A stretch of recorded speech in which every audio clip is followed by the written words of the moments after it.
नमस्कार। आप देख रहे हैं यूपी फास्ट न्यूज़ लाइव। हमारे चैनल को सब्सक्राइब, लाइक, शेयर करना ना भूलें ताकि आपको मिलती रहे हर ताज़ा खबर आपके क्षेत्र की। हम बनेंगे आपकी आवाज़, हर गली शहर की दिखाएंगे खबर। बाबा साहब की एक सच्ची कहानी जिसे सुनकर आप सोचने पर मजबूर हो जाएंगे कि एक व्यक्ति के अंदर इतना दिमाग कैसे हो सकता है। कोई महापुरुष इतना दृढ़ निश्चय वाला कैसे हो सकता है।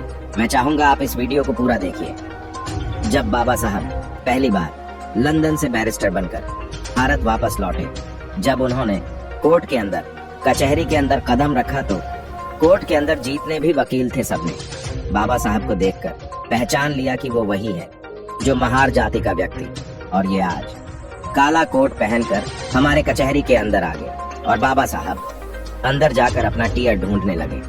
सबके पास अपना अपना होता है।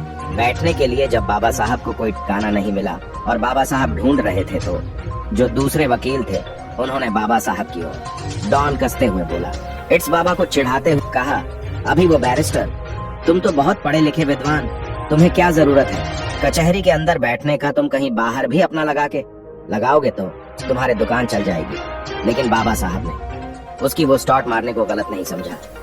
बाबा साहब ने बात को बुरा नहीं माना और मुस्कुराते हुए बोला, तुमने ठीक कहा। और बाबा साहब ने कचहरी के बाहर एक जगह जाकर अपना ठिया जमाया, वहाँ साफ सफाई कर वहाँ बैठ गए। तब बाबा साहब के पास छोटे मोटे केस आते रहे और रोजी रोटी चलती रहे। हल्का फुल्का बिजनेस बढ़ा, कारोबार बढ़ा और उसी दौरान एक सेठ और सेठ आ रही जिसका इकलौता बेटा था, उसको फांसी की सजा सुनाई गई थी। उस सेठ और सेठानी पूरी मुंबई में कोई ऐसा वकील नहीं छोड़ा जिसके घर वो ना गए हों, जिसके पास भी जाते और जिसको भी फाइल दिखाते अपने बच्चे की वो मना कर देता है कि आपका बच्चा नहीं बच्चे बच पाएगा।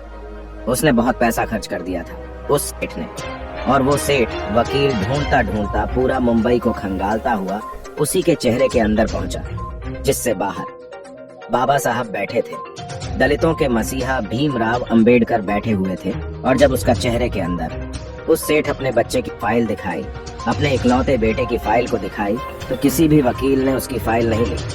सभी ने इनकार कर दिया और कहा, इसमें कुछ नहीं हो सकता, तुम्हारे बच्चे को कोई नहीं बचा सकता।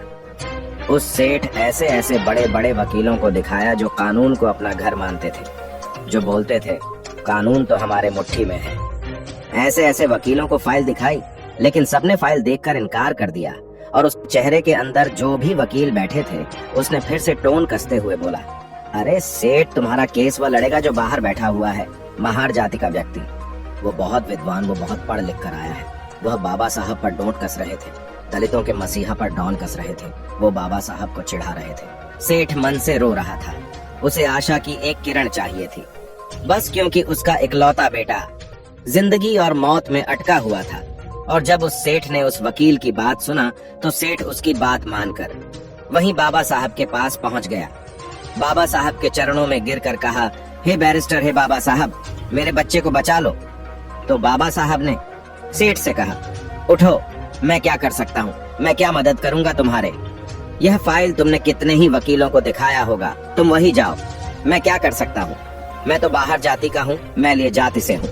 तो सेठ, आप बहुत बड़े वकीलों को दिखाओ। सेठ ने बाबा साहब की शक्ल देखकर कहा, नहीं, अगर मेरे बच्चे को कोई बचा सकता है तो बैरिस्टर आप बचा सकते हो मेरे बच्चे को, वरना पूरी दुनिया की कोई ताकत मेरे बच्चे को नहीं बचा सकता। मैं आपका चेहरा देखकर बता रहा हूँ। बाबा साहब, आप मेरी बात मान लीजिए। ये बैरिस्टर, मेरी बात मान लीजिए। मैं तो एक बाप, मैं इस पीड़ा को सहन कर लूंगा, लेकिन जो उसकी माँ है, जब उसे पता लगेगा कि उसका बच्चा नहीं रहा तो वह भी उसके गम में मर जाएगी। मेरे घर से 2 अर्थियां उठेंगी, बाबा साहब, 2 अर्थियां उठेंगी। मेरा इकलौता पूत है, मेरा इतना बड़ा कारोबार, इतना बड़ा बिजनेस है, कौन संभालेगा, क्या करूंगा मैं इसका। जब बाबा साहब ने सुना कि उसकी माँ मर जाएगी तो बाबा साहब को वह बात याद आई। जब बाबा साहब छोटे थे, बाबा साहब की माता हेमाबाई ने एक बात कही थी कि भीमा, अगर कभी जरूरत पड़े किसी निर्दोष की जान बचाने के लिए, अगर किसी अच्छे काम के लिए झूठ भी बोलना पड़े तो संकोच मत करना भीमा, संकोच मत करना। और बाबा साहब ने फाइल देखी और फाइल देखकर बोला, सेठ, ये बताओ, इससे पहले ये फाइल किसी और वकील को तो नहीं दिखाई। सेठ ने बोला, हे बैरिस्टर, ये फाइल दिखाई नहीं, मैंने इस फाइल पे इतना खर्च किया कि किसी की आने वाले 3 पीढ़ियां भी कम आ नहीं सकती जितना मैंने इस फाइल पर खर्च कर दिया है। बस आप मेरे बच्चे को बचा लीजिए। वह हाथ जोड़कर गिड़गिड़ा रहा था, बाबा साहब के चरणों में गिर रहा था। बाबा साहब के सामने हाथ जोड़कर खड़े थे। बाबा साहब ने उसकी पीड़ा देखकर कहा, जाओ सेठ, मैं तुम्हारे बच्चे का केस लड़ूंगा, जाओ।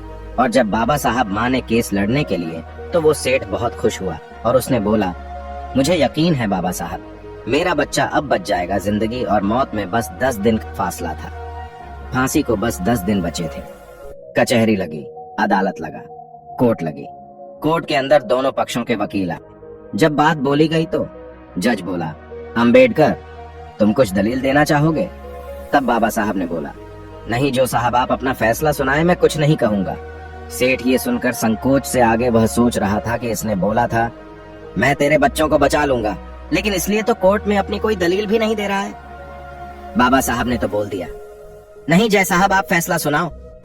वह सेठ मन में कह रहा था, अंबेडकर, तुमने अच्छा नहीं किया बैरिस्टर। मैंने बड़े आशा के साथ यह फाइल तुम्हारे पास लेकर आया था। मैंने तुम्हारे चेहरे को देखकर बता रहा था कि तुम मेरे बच्चे को बचा लोगे। और जब फांसी की सजा जज ने सुना दी और जब उस लड़के को फांसी की सजा देने के लिए लेके जा रहे थे और उसके गले में अभी फंदा डाला ही गया था कि तभी बाबा साहब ने कहा, बस, आपने फांसी की सजा दी थी, आपने मौत की सजा नहीं दी थी। इसी तरह उस लड़के की जान बच गई। देखिए उनका दिमाग ऐसे थे बाबा साहब अंबेडकर। उसी दिन से यह कार्रवाई चली आ रही है कि सजा ए मौत, यदि किसी की मौत की सजा देनी होती है तो सजा ए मौत कहा जाता है। ये नहीं कहा जाता कि फांसी की सजा। बाबा साहब ने कहा, बस अपने फांसी दी थी, मौत नहीं। और यह दिमाग देखकर बड़े बड़े वह सभी वकील जो बाबा साहब पर टॉन्ट कसते थे, जो उन्हें नीच बताते थे, महार जाति के बताते थे, वो लोग चुप हो गए। पर हमारे बाबा साहब शरीर की तरह उस बच्चे को छुड़ाकर उस माँ के पास ले गया।